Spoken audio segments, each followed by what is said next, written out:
வந்து ஆயிரக்கணக்கான ஏக்கர் எடுக்கலையே நெடுந்தீவுல ஒரு ஏக்கர் தான் ஒரு ஏக்கர் எடுக்கிறது என்றாலும் வந்து அது மக்களுடைய அங்க உள்ள மக்கள் அந்த மக்களுக்கு வந்து நீங்க பிரிச்சு கொடுங்க அந்த மக்களுக்கு பிரிச்சு கொடுங்க இல்ல உறுப்பினர்கள்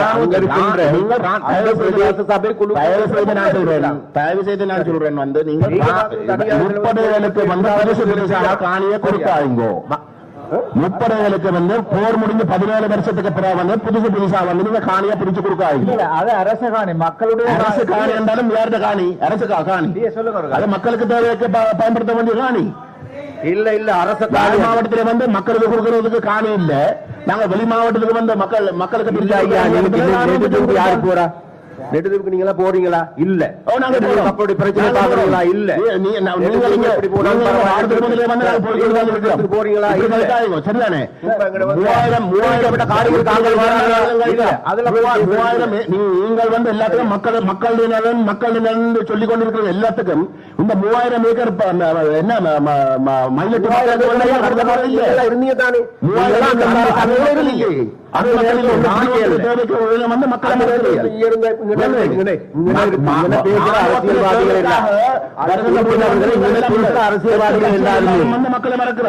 கடந்த காலங்கள்ல இருந்தீங்க அந்தந்த அரசாங்கங்கள் சுத்தமாத்து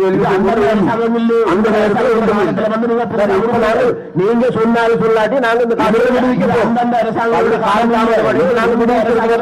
இந்த புதுசா கொடுக்கிறீர்கள். சரி, மக்களுக்கு சொல்றோம் வந்து மக்களுக்கு விழிக்க போறோம்.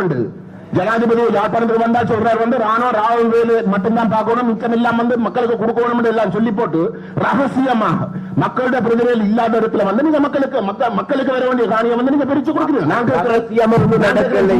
யாழ்ப்பாண மாவட்டத்துல இந்த யாழ்ப்பாண பிரதேசத்துக்குள்ள வந்து மக்களுக்கு இங்க இருந்து ரகசியமா எடுக்க இல்ல. நான் முடிக்கிறேன் தலைவர், அந்த பிரதேசம் நான் முடிக்கிறேன்.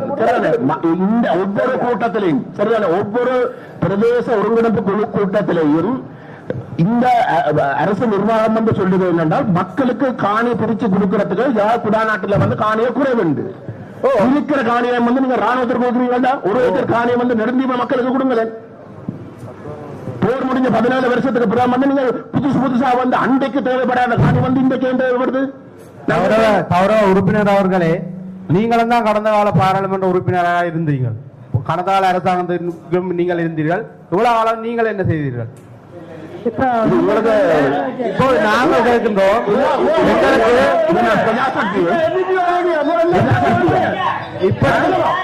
இப்படி ஒரு குழப்ப சூழ்நிலை ஏற்படுத்தாமல் மக்களுடைய தீர்ப்பையும் மக்களுடைய முடிவையும் எதிர்பார்க்கிறீர்கள்.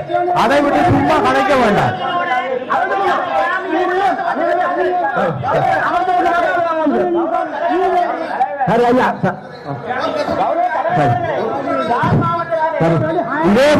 இதே போல கட்கோள பிரதேசத்திலே பருத்தித்துறையிலே கட்கோள பிரதேசத்திலே நீங்கள் சொல்லி ராணுவ முகாமை எடுத்திருக்கிறார்கள் உடனடியாக. அதே போல உடனடியாக எடுத்திருந்த நேரத்தில் இன்று வரைக்கும் உங்களுடைய அறிவுரைகள் மண்கடத்தலில் இருந்து முழுக்களையும் செய்கிறார்கள், அங்க ரவுடித்தனத்தில் இருந்து எல்லாம் செய்கிறார்கள்.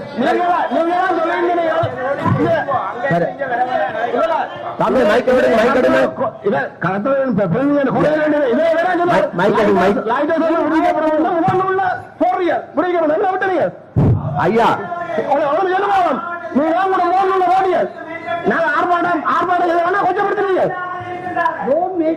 நீங்கள் அந்த அப்பாவிக்கு வந்து அந்த கதை சொல்லுங்களேன். உங்களுடைய ஆள் எல்லாருக்கும் தெரியும்.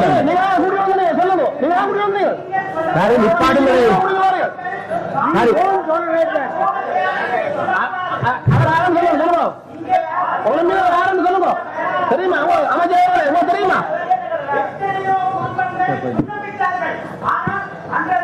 என்ன அடிப்படையில் வந்து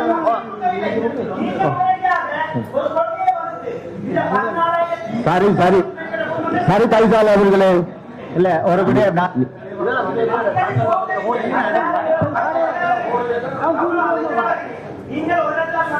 சபையை குழப்பறாங்க, எல்லா டிசியும் குழப்பறாங்க. இல்ல கொஞ்சம் கொஞ்சம் இருங்களே, பிளீஸ் பிளீஸ் பிளீஸ் கொஞ்சம் பிளீஸ் கொஞ்சம் இருங்களே, அமைதி அமைதி அமைதியாருங்க. சரியா சரியா?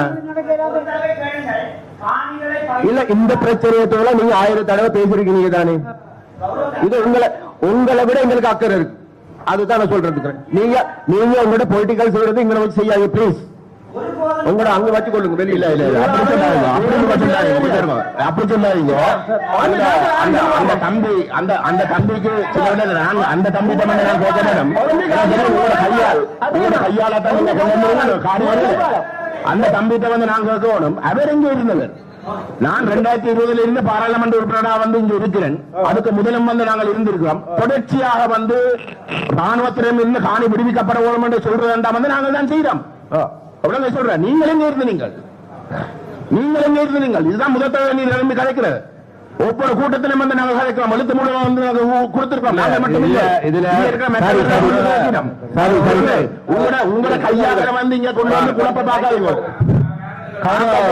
நாங்கள் எதுவும் கையாளில் நாங்க வடமராட்சி வழக்கு கிளப்பு சங்கத்தினுடைய சமாஜ தலைவர்.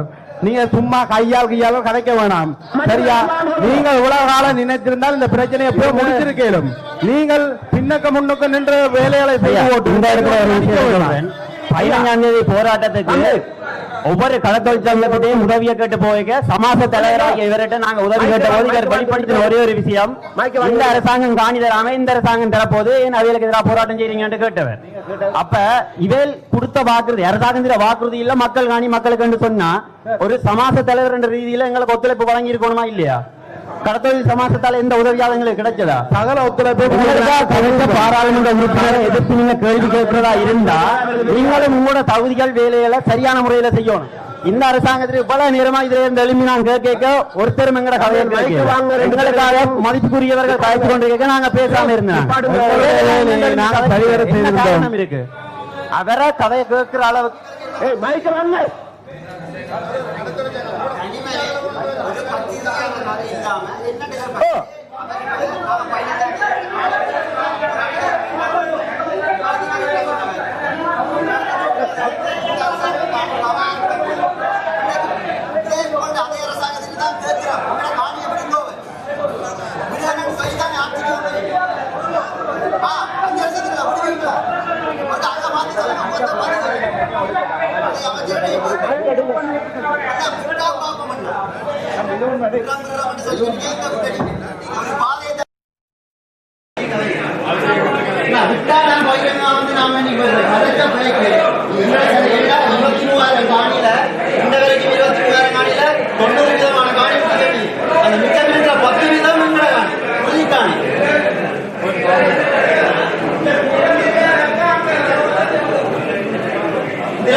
நீங்க ஏர்போர்ட் விஷயமா ஒரு விஷயம் கேட்டீங்க அமைச்சர். நான் ஒரு விஷயம் ஏர்போர்ட் விஸ்தரிப்புக்கு காணி தேவையில்லைன்னு சொன்னீங்க.